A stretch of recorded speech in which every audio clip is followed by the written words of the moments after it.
How's it going, guys? This is Gast, and we are going to be talking about the second part of Vincent ASM's Three Houses article. I just want to make a small correction about my last video. I really misread the pair-up mechanic for assistance, and yeah, so that's on me. That's my bad. It's a lot less pair-up-y than before. There's definitely some limitations to it. Most mechanics that I'm concerned about in Three Houses tend to be addressed anyway. What's the expression?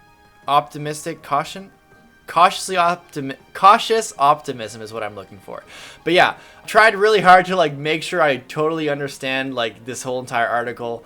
I have my text to speech guys, so I'm reading through. I'm pretty much doing what I used to do for school and making sure everything is tip top. So let's take a look at Three Houses, Famitsu third article, part 2 of 2, weekend activities and the new character details.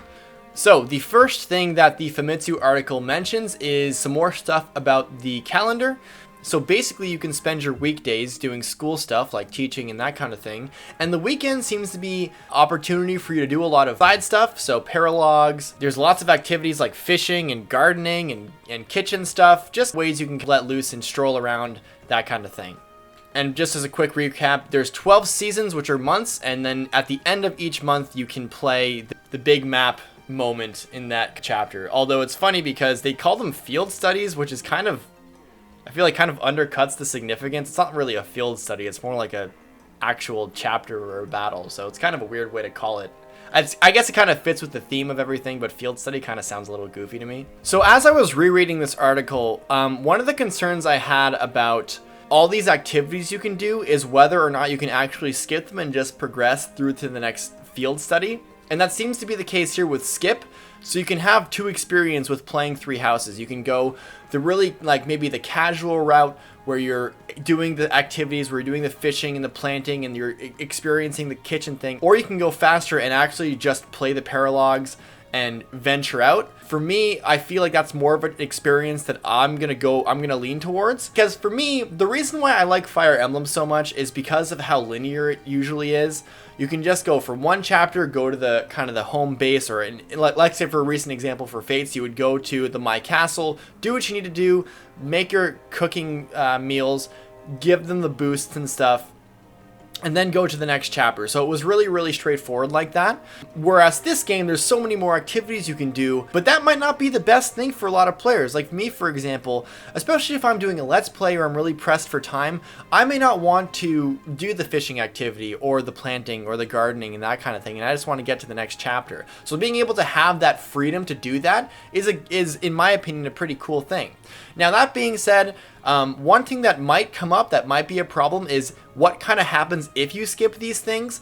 It seems like, based on what I'm reading, that a lot of the activities that you can skip pretty much just reward you with material for cooking, potentially some support boosts thing, like if you go gardening and you can pass flowers on to somebody, if that boosts support. Does skipping these things and trying to circumvent all outside stuff just for the sake of progression hinder your ability to gain supports faster? It seems like a lot of the rewards you get from supports or from these activities are kind of just support boosts, and I'm wondering if that's really going to be a big problem if we can just go venturing instead. There's lots of stuff to actually manage with the stroll gauge, and given that it's really limited, I'm wondering if the payoff for not doing these things is really going to be that of a big deal anyway, especially in the beginning parts of the game where it doesn't really seem like you have a lot of options to spend your stroll gauges, because you can do it with fishing, you can do it with cooking, you can do it with even teaching yourself for the weekend and whatnot. Generally, I'm pretty curious as to how much benefit there's going to be towards skipping. Obviously, if you skip, you're going to miss out on content, which makes sense, but I guess my question here is how much content you will actually miss. Me personally, I'm probably going to skip a lot of this stuff because right now the fishing and the gardening thing doesn't really appeal to me. Neither does really the quests thing either. It's not really why I play Fire Emblem at all. I guess one of the questions I have for you guys, which you can ask in the comment section below, is are you going to play Fire Emblem in a more traditional way, or are you going to really embrace all these new mechanics that the game offers? How are you going to spend your stroll gauges? Because that's going to be a pretty scarce resource, it sounds like. Let's continue now.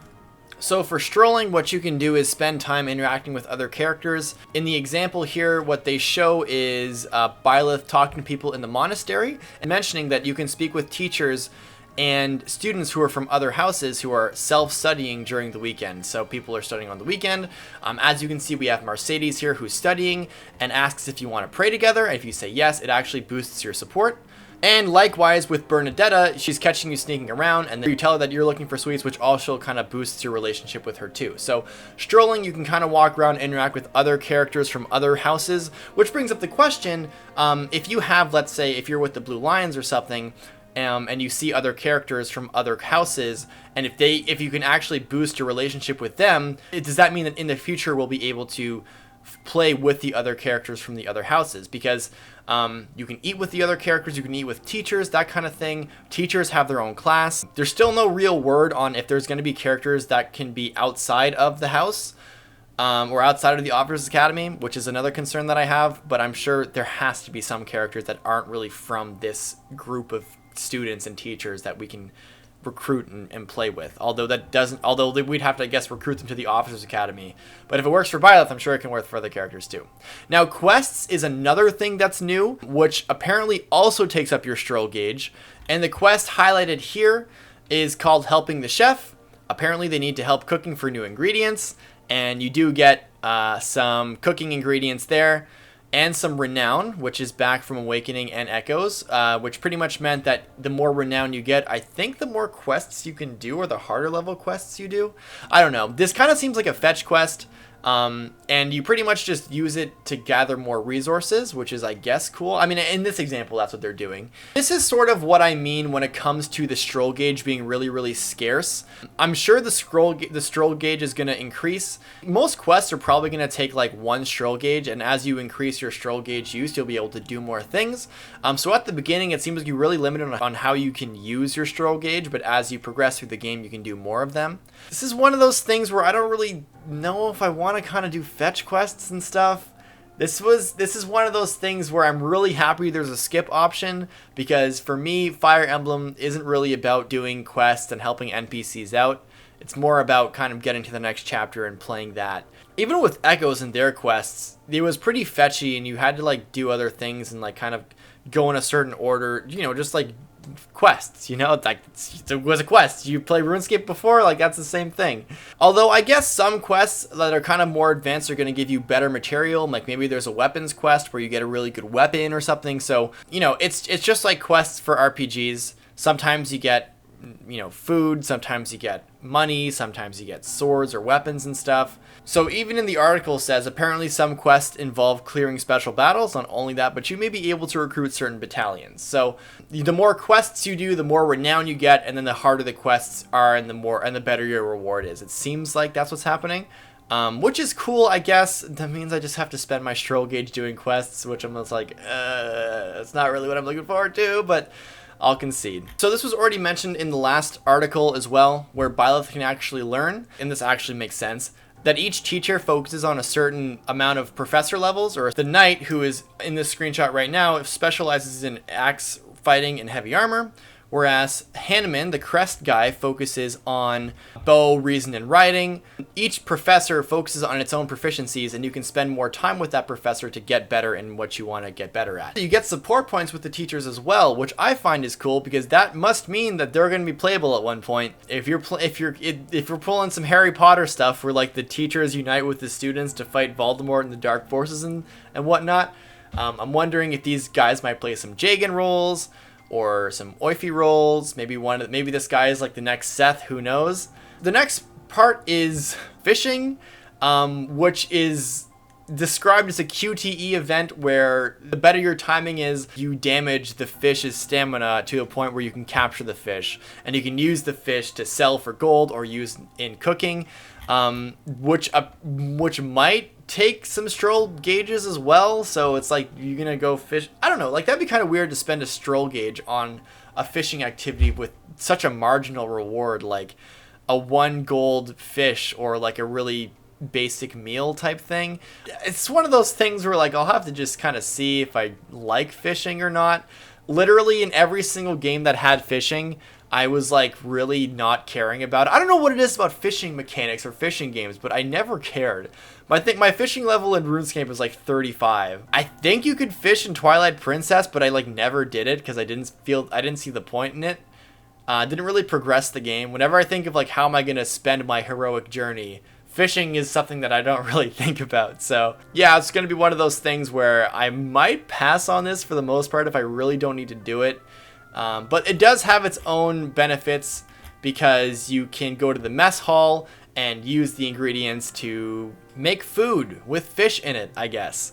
So Mess Hall is back from Fates. You can use that to temporarily increase stats. Now, what I think is pretty cool here is that they mention that you can increase your, like, for example, they talk about this Morphous Plum, which grants luck +2 until the season ends. So, what, permanently +2 for the entire month? So you can have that +2 for, like, the paralogs, that kind of thing. That's pretty good. But they take the mess hall idea and they really drive home the whole cafeteria aspect, where you can increase support points by bringing certain characters with you to eat. And if you invite certain characters together, then they'll be able to gain supports with each other alongside you. And also, you can eat with teachers and students at the same time of different houses as well. Some characters have motivation icons next to their name as they eat, which means that if they're from the same house, then that'll boost their motivation to learn. But if you're helping other characters from other houses, it seems like you're just going to boost their support with you. It does take up a stroll gauge to eat in the cafeteria, but it seems like it's a really good investment of that stroll gauge because it boosts motivation. The more motivation you have, the more professor levels that you can give them, which means their proficiencies increase. So it seems like doing mess hall activities is a really good way to use the stroll gauge because it directly helps keeping students willing to learn instead of burning them out too early. The greenhouse is another kind of obscure thing that I really didn't see coming.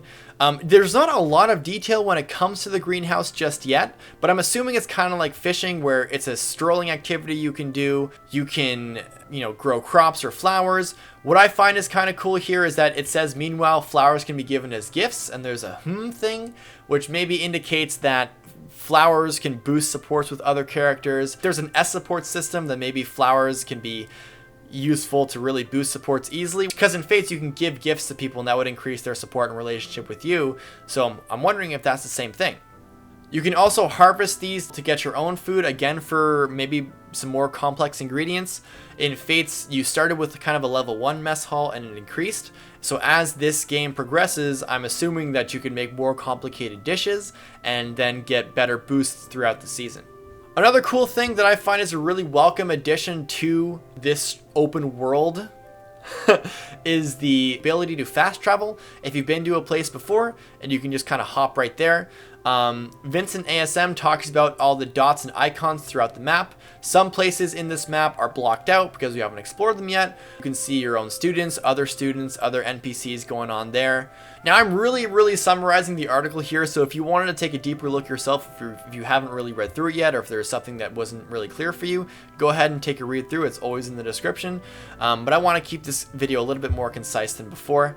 I'm just trying to find parts in this article that I find are most interesting to talk about, or funnest to talk about.